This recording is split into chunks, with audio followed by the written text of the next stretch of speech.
Good evening and welcome to Source 16 News at 10. I'm Tammy Hancock.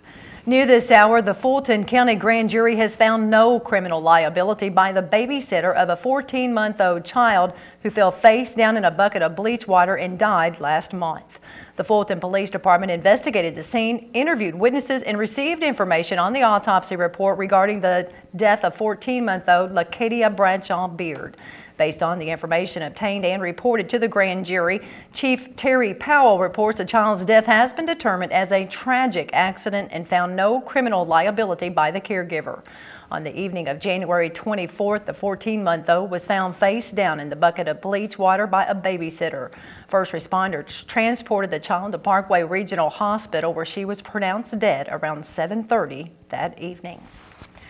A Madisonville man was arrested by police this afternoon after a 7-hour standoff at his residence on US 41, Hopkinsville Road in Hopkins County.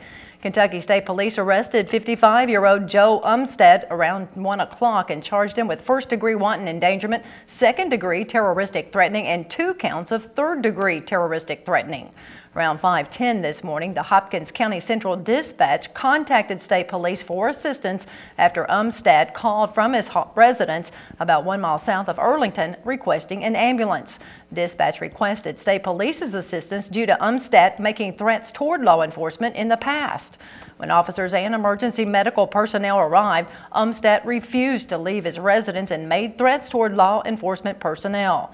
Police reportedly closed Hopkinsville Road during the standoff, which ended around 1 o'clock when Umstead exited his residence after several hours of negotiation. He was arrested and lodged in the Hopkins County Detention Center.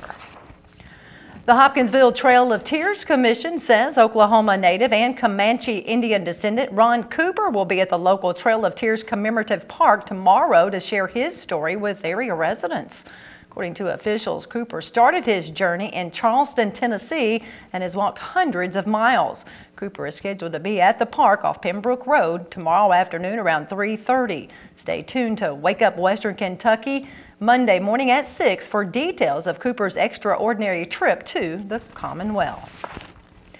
Law enforcement authorities are continuing to look for a 64-year-old Wakeman, Ohio man who hasn't been seen since a multiple vehicle wreck on the Cumberland River Bridge on Interstate 24 early yesterday morning. Just after 4 o'clock, Kentucky State Police say Roy Hastings Jr. lost control of his Ford van after he hit some ice on the bridge, causing his vehicle to crash into the inside concrete wall. According to witness statements to police, Hastings exited his vehicle after the wreck. A short time later, a semi-tractor and a trailer hauling horses crashed into the van, but police say there was no evidence Hastings was inside the van when the impact occurred. At this time, investigators believe that Hastings jumped off the side of the Cumberland River Bridge to avoid being hit by the semi, but there is no evidence that he was struck by the tractor-trailer. Rescue crews from Livingston, Marshall, and Lyon County searched the Cumberland River for any sign of Hastings, but as of news time, his body still had not been found. State police report 2 separate wrecks involving 3 semi-trucks also occurred on the bridge at the Lyon-Livingston County line, but no injuries were reported. I-24 was closed to traffic for about 5 hours and motorists were detoured around the accident scene. Spokesman Trooper Dean Patterson told Source 16 that freezing fog and dark conditions attributed to the wrecks. Well, someone is $10,000 richer after winning the newest Kentucky Lottery jackpot game, Decades of Dollars, last night. Last night was the 3rd drawing for the new game, and Kentucky Lottery officials say the winning ticket was sold at Skyline Fuel at 1029 Skyline Drive. Store manager Danny Patel told Source 16 that he does not know the name of the Decades of Dollars winner, but that the man and lottery officials will be at the store Monday for the check presentation. The Hopkinsville winner matched 5 of the 6 winning numbers to win the $10,000 prize, missing the top prize of $250,000 a year for 30 years by only 1 number. 2 other $10,000 winning tickets were sold in Prospect and Somerset. The first drawing for Decades of Dollars was held last Thursday, February 3rd, and lottery officials say they have had 8 $10,000 winners since the start of the game. The game is drawn on Monday and Thursday. Skyline Fuel is one of many local convenience stores owned by Max Arnold & Sons based in Hopkinsville. Last night was their night. Salvation Army officials hosted a dinner to honor hundreds of volunteers for their hard work and dedication. Here's Source 16 News reporter Marie Fainer with more details on the annual dinner. I'm going to blow on this with a magic breath and ta! Good food and lots of laughter were just some of the highlights from the Salvation Army's annual volunteer dinner. To tell them what you are. Hundreds of volunteers were collectively honored who either worked in the organization's soup kitchen or just helped out during the Salvation Army's Red Kettle campaign. We want to make sure that they're appreciated. We tell them, of course, through the year, but we just make this a special night where people can come out and enjoy a meal, some entertainment. Thanks to the hard work and dedication of roughly 120 volunteers and through community support, the Salvation Army raised over $63,000 during its Red Kettle campaign, and 422 families were assisted through its Angel Tree program last year. Volunteers are the heart of what we do. In addition, over 52,000 meals were served to the needy and over 5,000 nights of shelter were provided to the homeless in 2010, which Costello says wouldn't have been possible without the volunteers. According to him, there's some truth behind the phrase, "There's an army behind the Salvation Army." Every day we have a large group, whether it's in the soup kitchen or thrift store. There's a number of ways that people volunteer, but honestly, we could not do what we do without the volunteer because there's just so many of them and so much work that we do. Entertainment was provided by Bill McLean, who calls himself a jack of all trades. Marie Fainter, Source 16 News. In other news, 2 Callaway County residents are behind bars after allegedly manufacturing methamphetamine. Murray police say they found components of meth manufacturing during a routine traffic stop Thursday afternoon. The driver, 48-year-old Robert Strode of Murray, was charged with manufacturing meth, expired registration plate, no proof of insurance, and not having a visible license plate. The passenger, 31-year-old Shelley Bray of Murray, was charged with possession of a controlled substance. Police say they later searched Strode's home and seized several more items that are consistent with manufacturing meth. Both are lodged in the Callaway County Jail.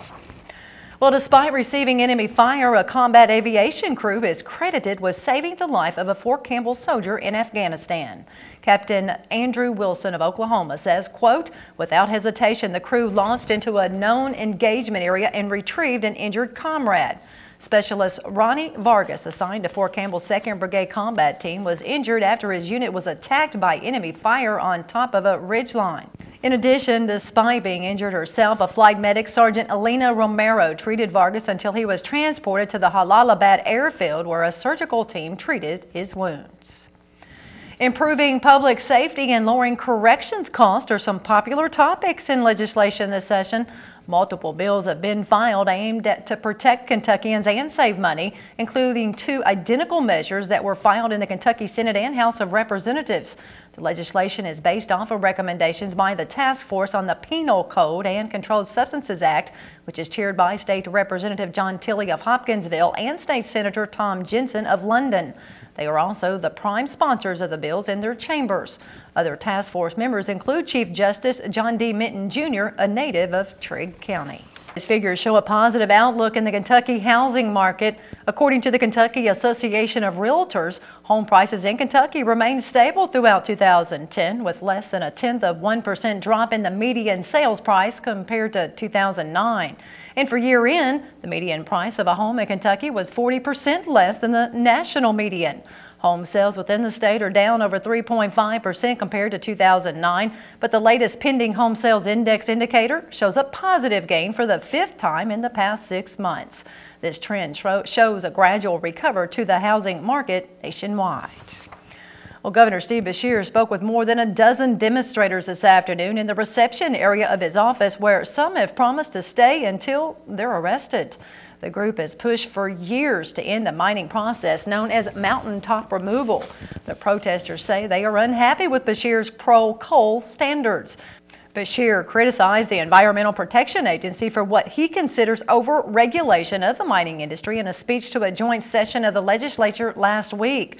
The demonstrators continued their sit-in after meeting for more than a half hour with Bashir. With warmer weather arriving and hopefully an end to snow-covered highways for a while, next is the arrival of pothole season. According to Kentucky Transportation Cabinet spokesman Keith Todd, the Livingston County Highway Maintenance Crew plans to restrict traffic to one lane along Interstate 24 in Livingston County beginning Monday to start patching potholes. The pothole patching will be along both the eastbound and westbound lanes between the Tennessee River Bridge and the Cumberland River Bridge. Todd says motorists should be alert for slow and emerging traffic as they approach this work zone, and appropriate caution is required where equipment, flaggers, and personnel will be near traffic. Transportation highway crews plan to be out across the region patching potholes next week. Motorists should be alert for the road crews out on pothole duty in all counties. Tonight's Mega Millions jackpot is $30 million and Saturday's Powerball jackpot is $82 million.